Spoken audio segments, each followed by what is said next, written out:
Now, Peach, you behave during this review or else we're gonna have to send you to the Isle of Dogs. Bum, bum, bum. What are you doing? Hey everyone, it's me, Aaron. And I'm Michelle. And this is our post-Geekout reaction for Isle of Dogs, the new Wes Anderson film. Now, if you have not seen a post-Geekout reaction before, it's one half a review, one half just a discussion between us about the thing that we just watched, and that can include spoilers, so we'll try and hold the spoilers off until the end, but you have been warned. Alright, so, Isle of Dogs. I was really looking forward to this because it's the new Wes Anderson film, and despite the fact that I am a massive hipster, I'm not the biggest Wes Anderson fan. I don't dislike him. It's not like I look at him and I go, why does everybody think this guy is so great? No, I fully understand why everyone thinks this guy is so great. But he does humor, and humor is very subjective. Humor is going to be different for everybody. And his brand of humor, it's never really been my thing. And I think it's just always been like too quirky for me. Like, I love quirky humor, but he goes to lengths where I just can't quite follow him there. Like, I always enjoy a Wes Anderson film for like 20 minutes, and then after that I'm like, okay, I get it. Like, that's kind of how I've always been. And again, it's not like I'm like pointing at like, oh, this is bad. No, I think he's a genius. Just he's not a genius that does stuff that I particularly enjoy. I think it's really good, and if you are a huge fan of him, awesome, bravo, applause. But yeah, it's just not my type of thing. Except for Fantastic Mr. Fox. Fantastic Mr. Fox, not only is it my favorite Wes Anderson film, it's one of my favorite animated films. Like, do you think it's because it's animated? Like, I definitely think it is because, like I said, he goes so far with his quirkiness that, like, I look at, like, people in his films, like, walking around and saying the dialogue that he's given them and wearing the outfits that they've been given to wear and, like, in the sets that he's created for them. I'm just like, this feels like some weird-ass dream.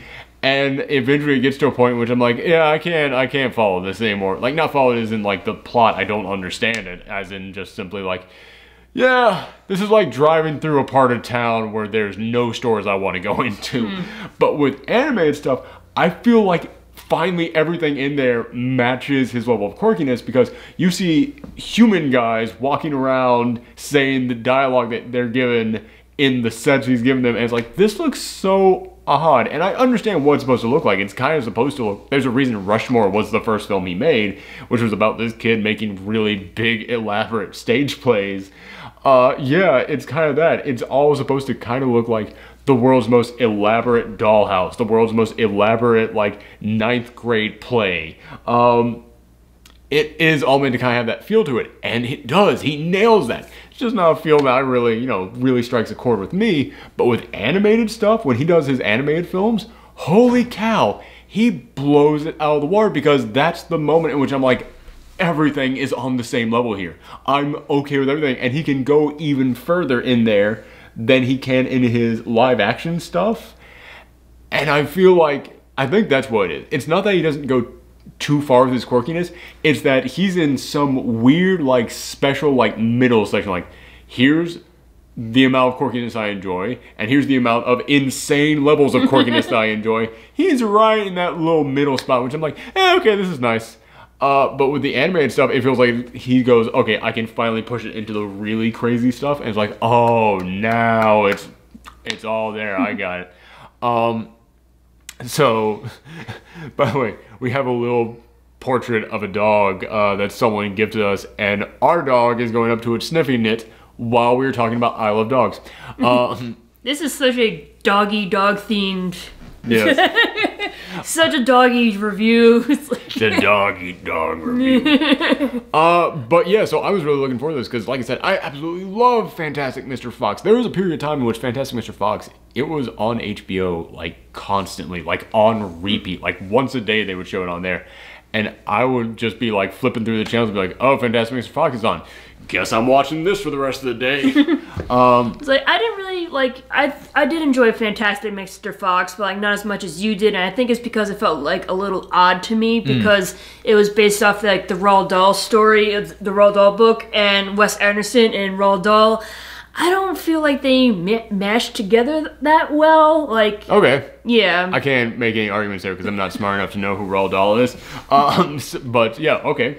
Yeah, like, I feel like Roald Dahl is more like fantastical, whereas like Wes Anderson is more like quirky and down to earth. I guess. I can see that. Yeah. How do you feel about Wes Anderson's non-animated stuff? I liked Moonrise Kingdom. I thought that was very sweet, and Yeah, Moonrise Kingdom to me is a perfect example of what I talk about when I say is like, I understand his films, but they're just not for me, because I look at that and I'm like, I understand every single part of why this would appeal so much to certain people. I absolutely understand why this would be someone's favorite Wes Anderson film, their favorite film of the year, their favorite romantic film. I fully get that. It just didn't do anything for me. So yeah. So, did Isle of Dogs do it for you? I really dug the hell out of this film. Yes, like I said, I feel like Roald Dahl and Wes Anderson are kind of an odd combination, but when he does like his own stuff, it is like much more appealing. Like he's able to like go all out per se, or yeah, I feel, and that's the thing about this. Nobody else. This feels like the most original Wes Anderson film, and that's so weird to say, cause every Wes Anderson film is 100% original. Yet they've all got that Wes Anderson flavor. It really is like tasting a bunch of different courses prepared by the same chef. Every single one of them is a different style, it's a different type of dish, but you can taste it and go, oh, there's that little secret ingredient in there that only this chef knows how to put in there. Yeah, that is exactly how I would describe Isle of Dogs, because, again, just like Fantastic Mr. Fox, he pushes it into that super quirky level that I do enjoy, and it's such a unique idea for a film, and yet it's something that really could only work as stop motion. Yeah. Like, you could make this as regular animated, as a regular animated film, and it would still be good, but then all the stuff with, like, the humans, it wouldn't feel as unique with them. Like, with the dogs, okay, you know, I can picture the dogs out there, and you painting it in a very unique way, and making it look very unique. So all the dog stuff would be cool, but then, like, all the human stuff, it'd be like, I couldn't really buy that in that same animated style. But here, with stop motion, everything's meant to just feel like dolls. And yeah, it does.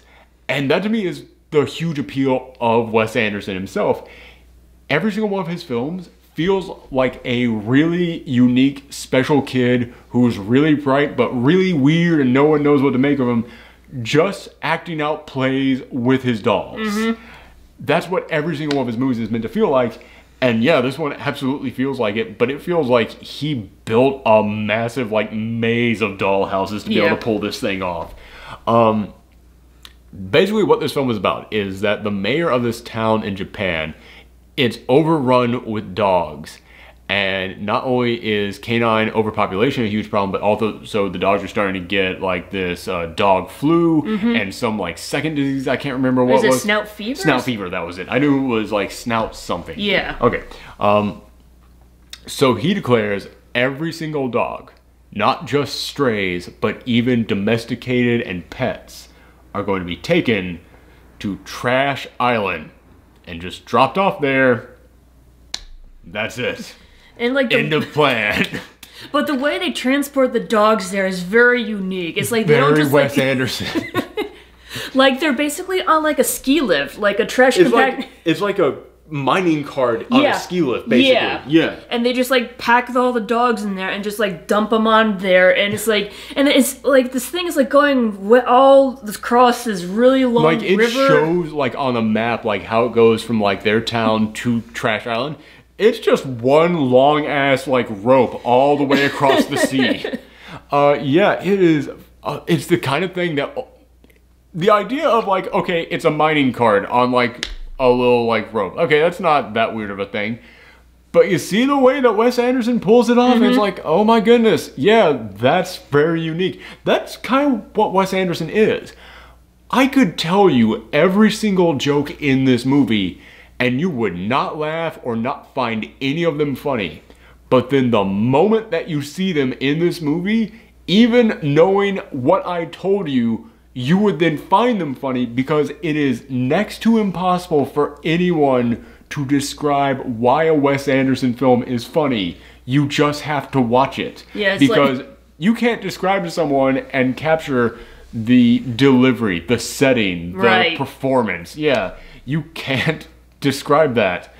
And that's kind of what this delivery system is. It's like, wow, it's like a mining cart, but like on a ski lodge thing. It's like, okay, that's kind of interesting. No, when you see it, you're gonna get.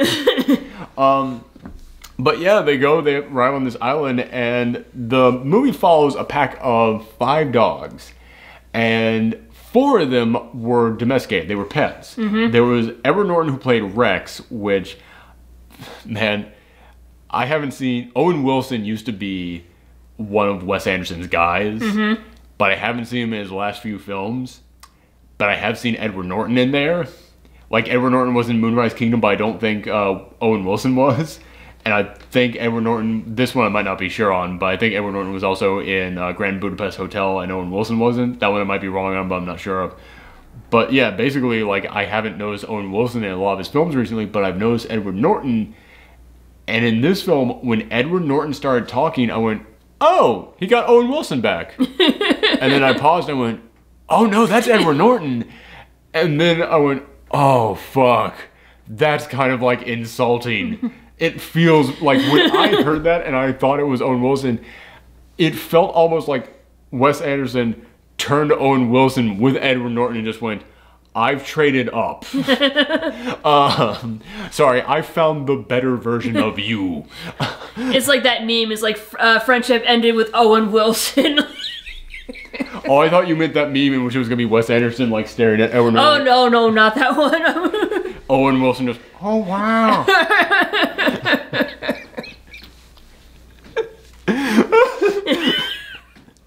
Oh, fuck. Okay, so he's in there as Rex. Then I'm going to butcher this guy's name. Bob Balaban. He's this guy who I have always seen in 1,000 goddamn things, but I have never known who he was. He always plays that guy where if you go into like an administrative office and you need to speak to someone like the principal of a school or something, or someone who's going to tell you to go get Form B, he's that guy. But he plays King, who was like the spokesperson for like this chain of dog food.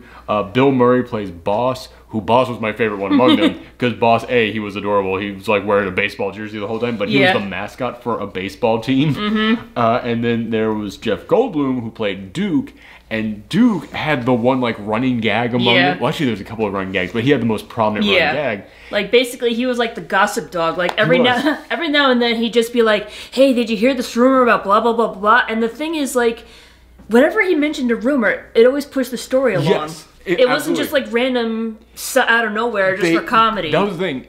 Not once did he ever mention a rumor that didn't turn out to be true, except for one, which turned out to be an exaggeration, but that did play in later. But every single time they say, "Oh, did you hear the rumor?" I always kind of expected, he's going to say something crazy that doesn't takes them down this bad path or something like that. No, every single time that he says, "Oh, did you hear the rumor?" it actually does like provide the information that those characters need at that exact moment. And it's like, oh, okay, that's a good, okay, cool, fine.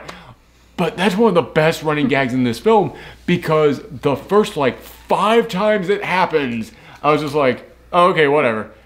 And it's not until like the 6th or 7th time that they do it that's like, oh, okay, that's actually kind of funny. And then after it becomes funny, it's like, yeah, kind of funny, like, boom, way funny. And again, that's what a Wes Anderson film is. I can't explain to you why a dog repeatedly going, oh, did you hear the rumor, is hilarious, but it was. It was so funny. And it's like, it was perfectly spaced in between too, because like I know there were like a lot of running gags that like they never hammered it in too hard. Yeah, it was perfectly timed each time. It felt like they even started speeding it up a little bit towards the end, and maybe that's one of the reasons why it started rising up so quickly. Like people starting to like get that it was like, a running gag. Yeah, exactly. Like the moment that he realized the audience is going to understand this is a running gag, time to now make them enjoy this running gag. It's like, oh, okay, goddamn, that's so smart. But the other dog is Chief. Yeah, he's basically kind of like the leader, and he's different from the other ones because he's originally a stray, not a pet. Yes, and he's played by Bryan Cranston, who is totally just playing Walter White. Because there was a moment at the beginning of this in which this pack of 5 dogs sees another pack of 5 dogs, and there's a bag of garbage in between the two of them, and they start like walking up to it, and Bryan Cranston delivers this line of basically just like, turn around, leave, don't come back. And it was the most Walter White delivery he has given in years. Like, you expected him to just go, I am the danger. I'm the one that knocks. Yeah, there was that moment in which he delivered that line, and I did have for a brief second that thought of, is it possible for someone to be nominated for Best Actor just based on a voice performance? Yeah. Yeah, like, do they have to physically actually be there? He can win Annie, so Yeah. maybe. But yeah, he was fantastic in this film. He, like, everybody in here is good, but all the other characters, they're kind of one note. Yeah. They're there to be their joke. He's the guy who actually kind of becomes like the protagonist of this film, which was shocking to me because when this film began, you see the 4 domesticated dogs, they're pretty friendly, and when this kid on a homemade airplane, which is that is one of the biggest running themes in Wes Anderson films, and it tells you so much about Wes Anderson himself. That all the films star very uniquely smart kids who are able to build fantastic contraptions. And when you realize that, you're like, yeah, I bet Wes Anderson, when he was a kid, had like an entire, like he had this entire movie already made out of like clay and and like, what do you call those things? Those fuzzy tubes? Oh, pipe cleaners? Pipe cleaners. Like, he probably made an entire film out of pipe cleaners when he was a kid. It's like, yeah, that's the kind of guy that Wes Anderson is. Someone who just build crazy stuff as kids. So he crash lands in this homemade plane, and the 4 domesticated dogs are like, we think that he's searching for his lost dog, Spot. And Bryan Cranston, Chief, is just like, no, we're not helping him. Screw that guy. But one of the other running gags in this is that whenever he would disagree with him, and he would always be the one that disagreed with him, they would go, all right, well, let's put it to a vote. All those in favor? Yay, nay, damn it. Like, he would always get voted down. Like, you say he was the leader. No, he was just the toughest one. Yeah. He constantly was voted down every single time. So, when that was what we were presented with there in the beginning, I thought this was going to become a film about the 4 pet dogs having to help this kid, and he kind of almost becomes, like, the villain. I really expected this to kind of take a turn in which, like, he was actually going to become, like, the villain of the film. Like, I didn't really get that feeling. I thought like he was just gonna be like the tough stray that starts to like warm up to the boy, and that does happen. Yeah, so that's okay. Yeah, that's when we started actually getting to like not quite spoilers yet. Not like, but just to give you guys the warning. Yeah. So it gets to that point in which they are having to like help this kid along, and one of the great things about this film is that, hold on, the dog is scratching and wants attention. There you go.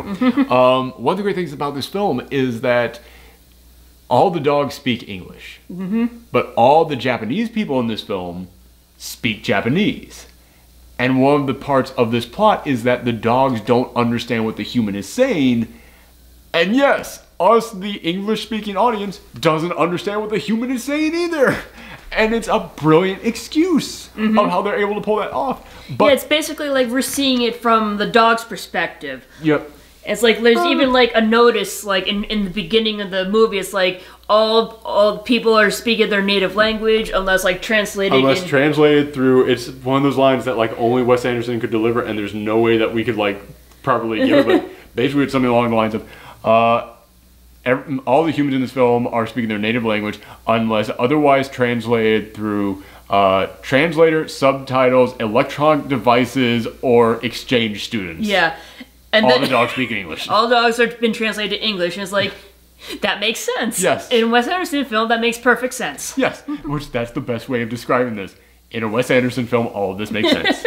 I mean, there was a moment in here in which, not to skip ahead of too much, but there's a moment here in which they introduced the idea of a guard dog having exploding military-grade teeth. And you're just like, yeah, I buy that. Yeah. In this film, yeah, absolutely.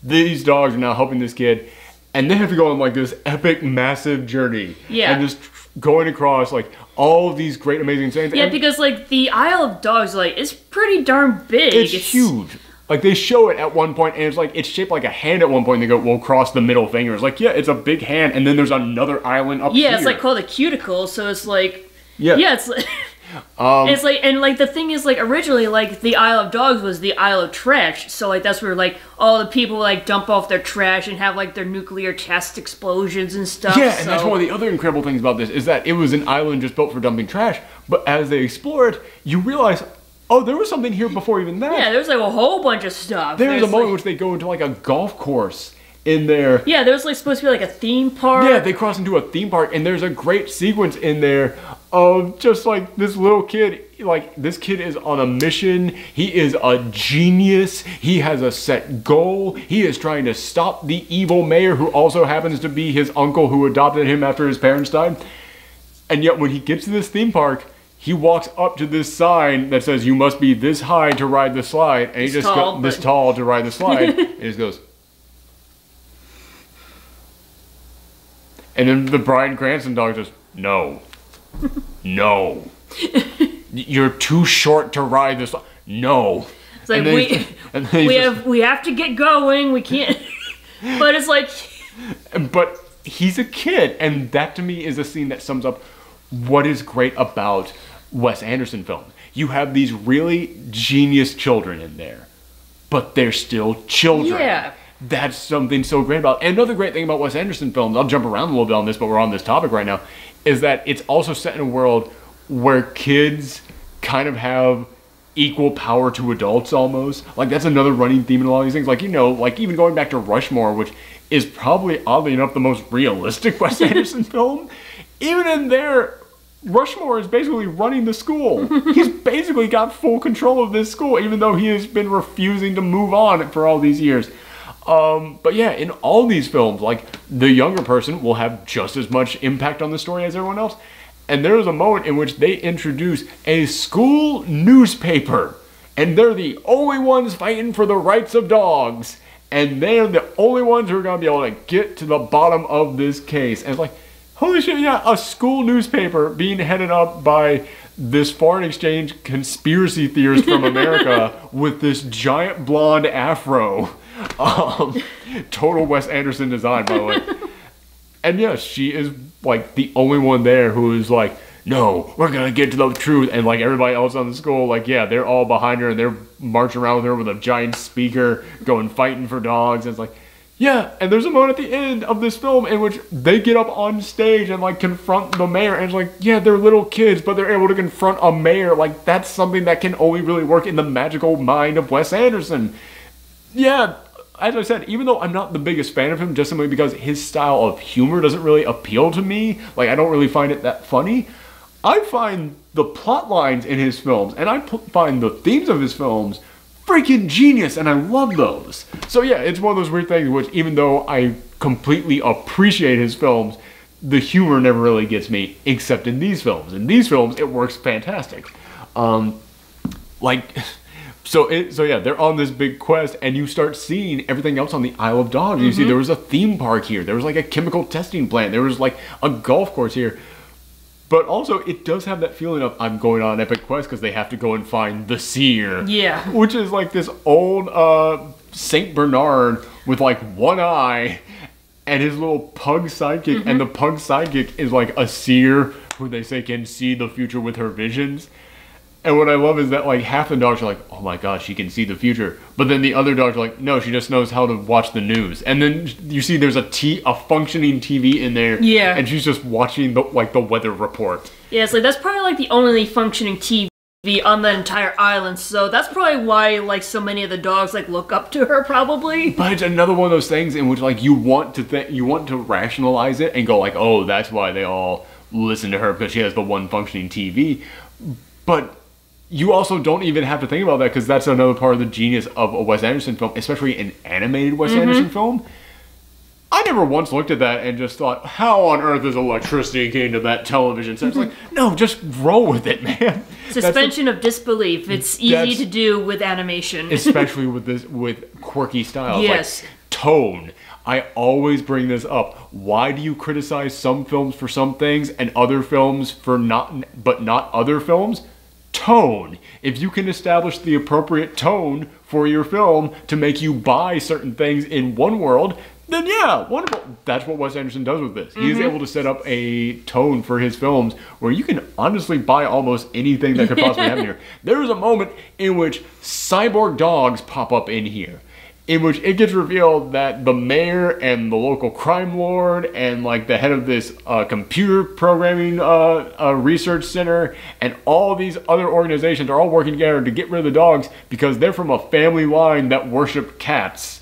And then they all went to war with the dogs hundreds of years ago. Yeah, okay, I'll buy it. So they built robot dogs, and the robot dogs have cats inside of them, and they're going to hunt down these other dogs. Okay. Wait, did the robot dogs have cats? At the very end of it, they blew up a robot dog, and cats came out of it. Oh. But that was the only time it actually happened. Like, I thought, like, it was just, like, the SWAT team, they just happened to have cats on them or something like that. Oh, maybe they did. Maybe I'm getting it wrong. Like, well, we can interpret that however you want, but it's like, basically, yeah, the cat people want to get rid of the dogs and replace them with robots and stuff. It's such, like, a simple idea, but it's played so quirkily that it's like, yeah, okay, I'm open to anything at this point.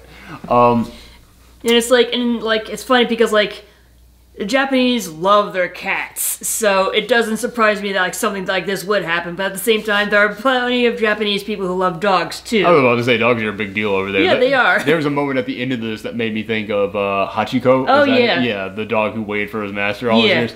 But yeah, okay, so we're not going to get into too many spoilers here on this thing, simply because, again, with comedies, especially comedies that aren't playing all across the country just yet, because this is one of those limited releases at the moment, I believe. But I will just say, as this goes along, there does come a point in here in which the 4 domesticated dogs end up getting separated, and the way that they end up getting separated, it's so simple, and yet the timing of the joke is so goddamn good.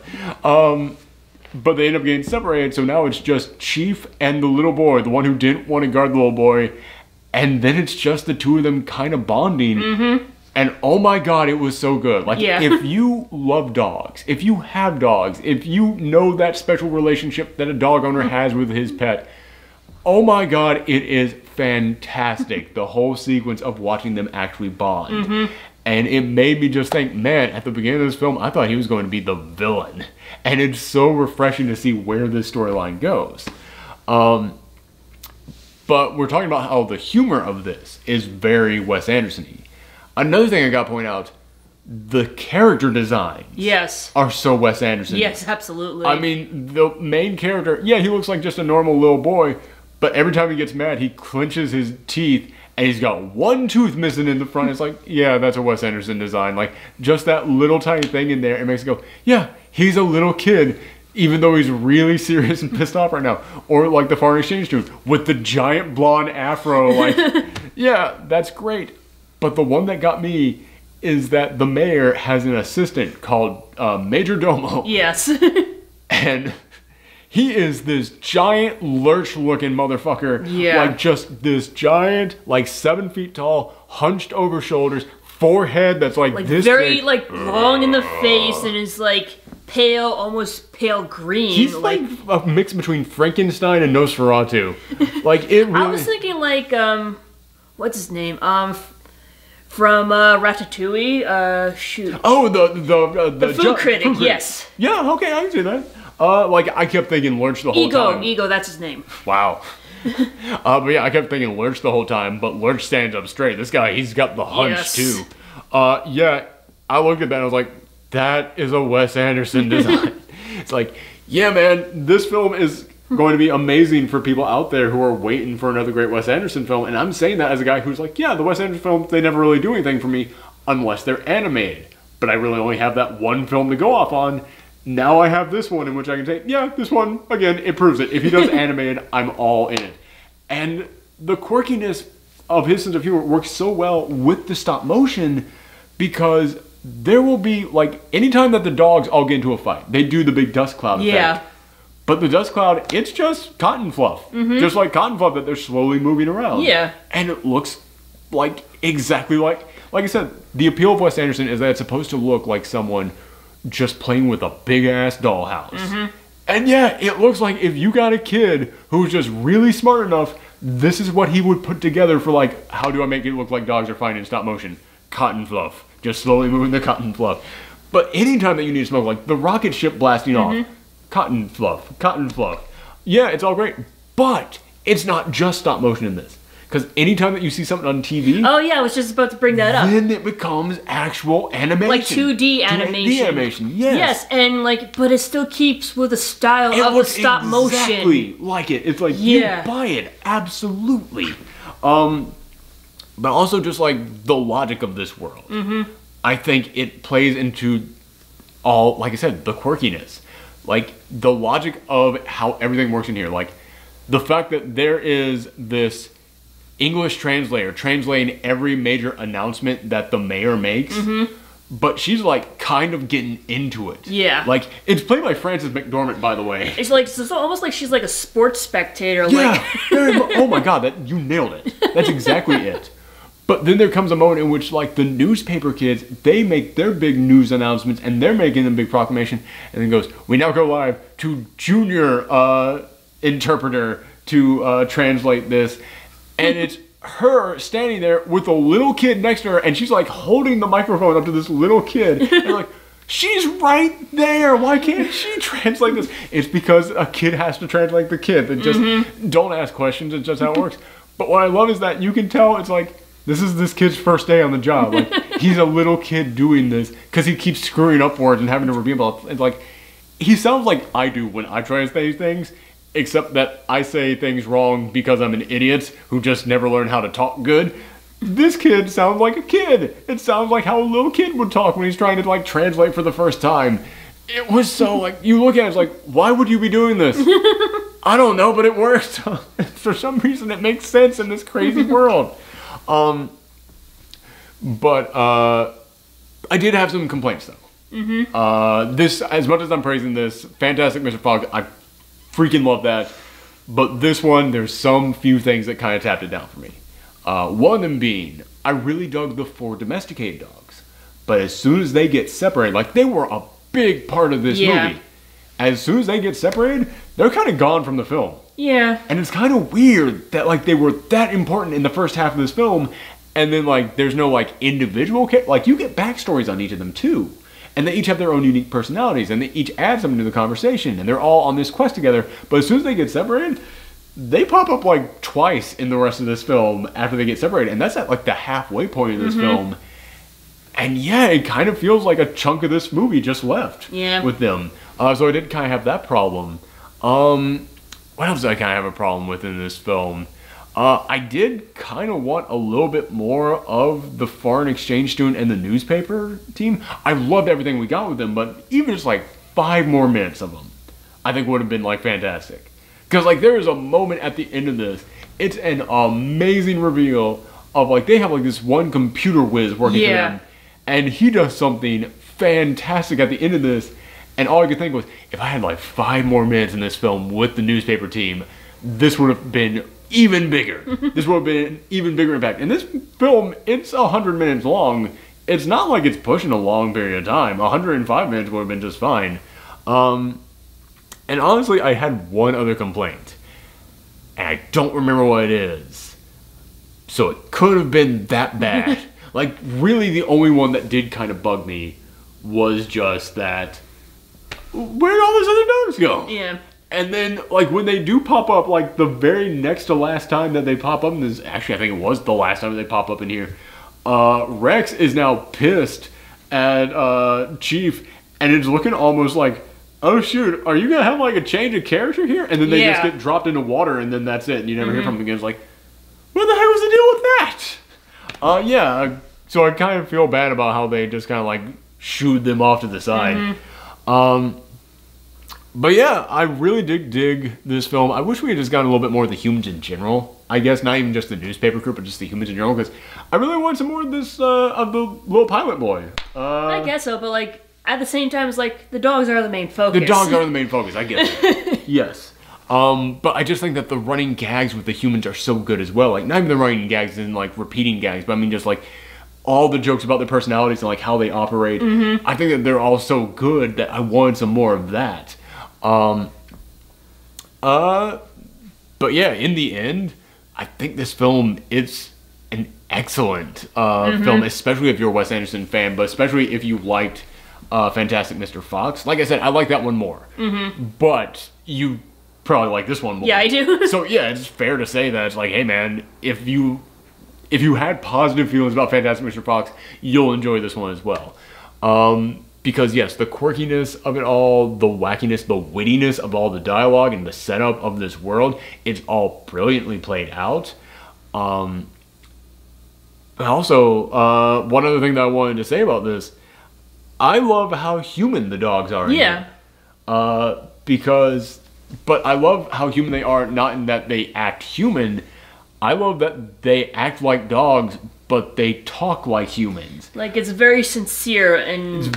Yes, exactly. It's very sincere. Like, there's a moment in here in which the dogs, they're on their big journey, and they go, hey, just wondering, what's your favorite food? And then they all share their favorite foods, and it's like they give backstories on when they first had those foods. And it's awesome. It gives you a lot of backstory on them, but then it gets to Chief and goes, oh, I'm always been a stray, so, you know, garbage or whatever I find laying around. And it gives you that feeling of like, oh yeah, Chief, he never really got like that feeling of like a good home-cooked meal for him. But then he tells like one story later on about the one time he did get a meal actually cooked for him. And it's a darn good scene, and it's so like emotional, and like you really do get a feeling for Chief and like everything he's been through, but he's talking about in a way that made me go, this is more human dialogue than the humans have in a Wes Anderson film. Like, you look back at any other Wes Anderson film, Rushmore, Moonrise Kingdom, Grand Budapest Hotel, the way the humans talk in those films is less natural than the way this dog just talked about, like, being a dog. It's like, I think you brought up, like, something that I had an issue with. Oh, like, okay, yeah, let's hear it. Like, so, this is spoilers, by the way. Like, my issue was, like, that conversation that Chief had. Like, I thought it was, like, gonna go somewhere with that. But they didn't really bring up anything. Like, oh, you mean the conversation about the chili that he got? No, it's like when he bit the kid. Oh. Yeah, like he explained, I was a stray, but like there was one time where I got adopted, and then You're right, we never found out the end of that story. Yeah. And it does kind of feel like that's something that could have like come back. Yeah, like I thought, no, it's like he didn't like bite the kid, the Atari. That was the name of the kid. Atari, yeah. It was like he didn't bite the Atari kid, and is that the why the uncle like hates dogs or something like that? But I don't think that's it. No, I don't think so. Yeah, like I was just trying to like make a connection, but there is no connection. It does feel like that's a storyline that should have come back. Yeah, I can totally agree with you on that. Which, yeah. Also, I will say, now I remember the other thing that was bugging me. Scarlett Johansson is in here, and she's another dog on the island, and she is this show dog. And she pops up once, has this nice little conversation with Chief, and then she is gone for the rest of the movie, and then she pops back up at the very end like, okay, yeah, we're gonna like maybe become a couple kind of thing. I was like, it's kind of I don't know how I feel about you maybe hooking up at the end of this film when you only spoke once before this. Like, I feel like she should have been in here more if it was going to lead to like romance. I feel that way too. But like she said, maybe we'll have puppies once I get to know you better. Okay, so it's still like a setup thing. So I understand that. Also, it turns out that she is the dog of the foreign exchange student, and the foreign exchange student has a crush on Atari. Yeah.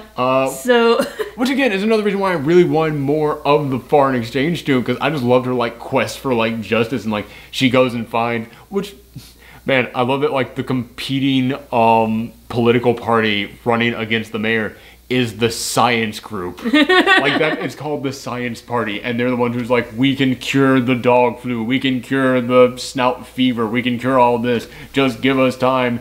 And then they end up poisoning him and killing him, which, okay, yeah, we're full in spoilers at this point. Yeah. Which, that was another weird thing, as I was just looking at that, like, that, I mentioned how everything in this film feels like it fits perfectly. The fact that they killed this guy was the one thing in here that made me go, that doesn't seem quite to be keeping in the tone of the rest of this film. Yeah, it's like... I mean, granted, the way they did it. Yeah. Which, by the way, they did it by poisoning his food, and you see them preparing sushi. It's some of the best stop-motion animation I've ever seen. It's gorgeous. Yeah. Yeah, but it's like, I kind of felt like because he was a scientist, he should have like known there was something suspicious about his food. Yeah, which you get that feeling that he does because he saves that one piece for the inn, and then he just takes one piece and goes, and then like turns it to his tongue.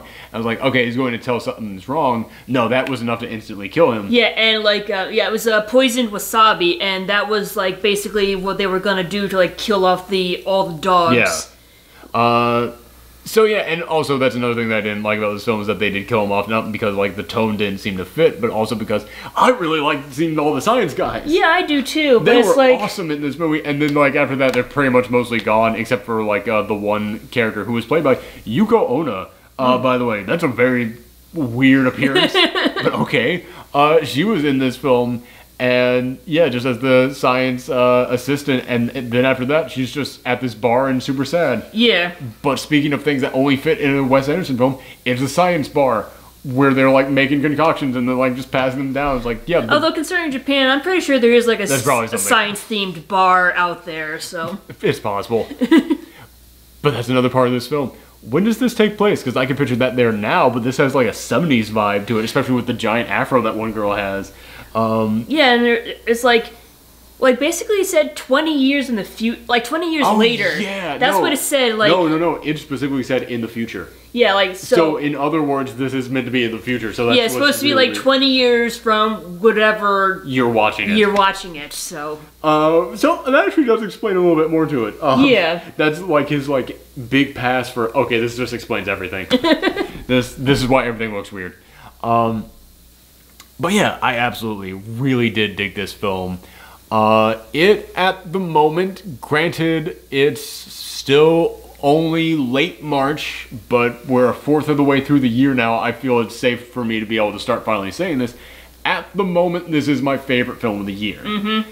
I'm still going to be kind of reserved on that because, once we hit like June or July, that's when I can confidently say, this is right now is my favorite film of the year so far. I hold all reservation until after we get done doing the quest for best every single January, obviously. But, that's something that most critics will do when they come in and go, oh, so far, this is my favorite film of the year. I feel weird saying that in, like, January or February, but we're almost in April. I feel like I can confidently say, at the moment, this is my favorite film of the year. That didn't sound confident at all. Yeah, listen, I know how hard the competition can get for favorite film of the year. By the time that we hit December, this might not even be in my top 10 anymore. But yeah, at the moment, I totally am giving this full high praises. Mm-hmm. But I did just have some problems with it. Whereas with Fantastic Mr. Fox, I can watch that anytime it comes on. With this, I feel like you'll be like, what do I have? Yeah, am I in the mood for this? Yeah, I'm in the mood for it. Okay. But yeah, so that's just how I feel. I'd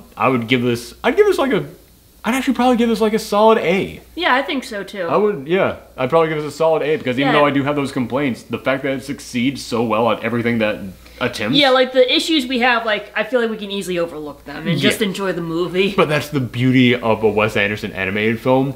The world it creates is one in which it's like, why are you questioning anything? Just go with it. Just go.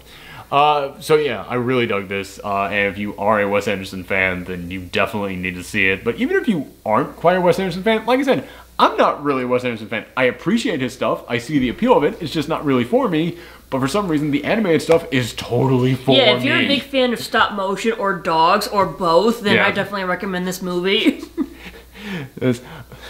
I really want to know, what would you say is probably like, where in like the list of greatest animated dog films would this one go? Like All Dogs Go to Heaven, I'm assuming is probably number one for you. Maybe somewhere. I don't know. There's like so many like good dog animated films, but at the same time, there's a lot of bad animated dog films.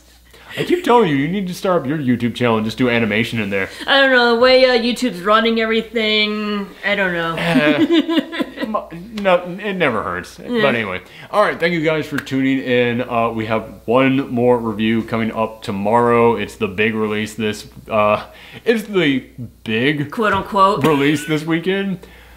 I'm not expecting much from it because it's the sequel to a film that tanked here in America. And this one's getting bad reviews.